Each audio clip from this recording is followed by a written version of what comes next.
Il sindaco di Sora, Roberto De Donatis, ha convocato per il prossimo lunedì 11 giugno un vertice nel Palazzo Municipale con i sindaci dei comuni a monte del fiume Liri per trovare insieme una strategia da mettere in atto in seguito alla moria di pesci verificatasi nel corso d'acqua. Nella scorsa settimana, infatti, era stata segnalata la presenza nella zona dello sbarramento in località Valfrancesca di una chiazza giallastra, verosimilmente causata dallo sversamento di liquami nel fiume, che emanava anche cattivi odori. In seguito alla segnalazione sono intervenuti insieme al sindaco di Sora i carabinieri forestali, la polizia locale e l'ARPA Lazio, l'Agenzia regionale per la protezione ambientale, che ha effettuato dei prelievi dell'acqua per eseguire le necessarie analisi che chiariranno la natura dei liquami che hanno causato la moria di pesci. Noi abbiamo sentito il dovere di intervenire immediatamente. Non appena appresa la notizia ci siamo recati sul luogo, abbiamo visto questa massa di liquami che emanava anche un fetore sgradevole.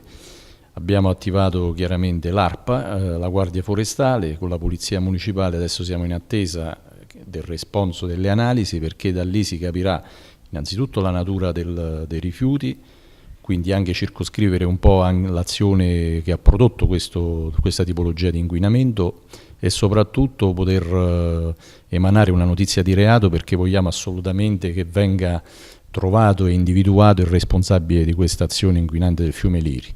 Il nostro è un fiume meraviglioso, purtroppo l'azione inquinante non è limitata solo a questo episodio, ma riteniamo che sia necessario anche coinvolgere tutti i sindaci a monte del nostro territorio. Lo abbiamo fatto, li abbiamo convocati per una riunione che si terrà qui lunedì prossimo. Io mi auguro che ci sia la massima partecipazione, li ho sentiti telefonicamente e tutti mi sono apparsi molto favorevoli a questa iniziativa, perché si può mettere in campo una procedura, un protocollo operativo che consenta di individuare immediatamente, se non la causa, quantomeno localizzare precisamente il punto in cui il fiume è oggetto di un'azione di inquinamento.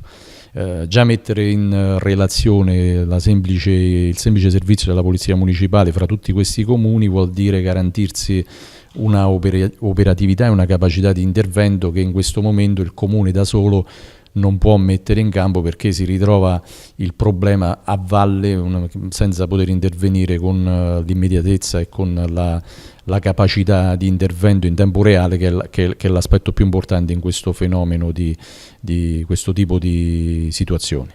Completato il primo intervento di rimozione dei fanghi per complessivi 50.000 litri, il Consorzio di Bonifica Conca di Sora ha avviato nella serata di martedì le procedure per la ricostituzione dell'invaso di località Valfrancesca. I risultati delle analisi commissionate dal Consorzio di Bonifica ad un laboratorio privato sono arrivati nella serata di mercoledì e sono negativi. I valori delle acque del fiume risultano essere tutte nella norma. Cessano dunque le esigenze precauzionali che avevano costretto la Conca di Sora a sospendere il servizio irriguo. Già nella serata di mercoledì gli impianti che alimentano la rete di irrigazione della piana di Sora torneranno a distribuire acqua alle aziende agricole, ed entro giovedì il servizio irriguo sarà ripristinato anche a beneficio degli utenti di Isola Liri e Castelliri. Da giovedì sera dunque l'intera superficie di oltre 2.000 ettari serviti dalla rete irrigua disporrà regolarmente del servizio sospeso in via precauzionale. È bene ricordare, a causa dello sversamento di fanghi avvenuto in località Valfrancesca all'altezza dello sbarramento mobile,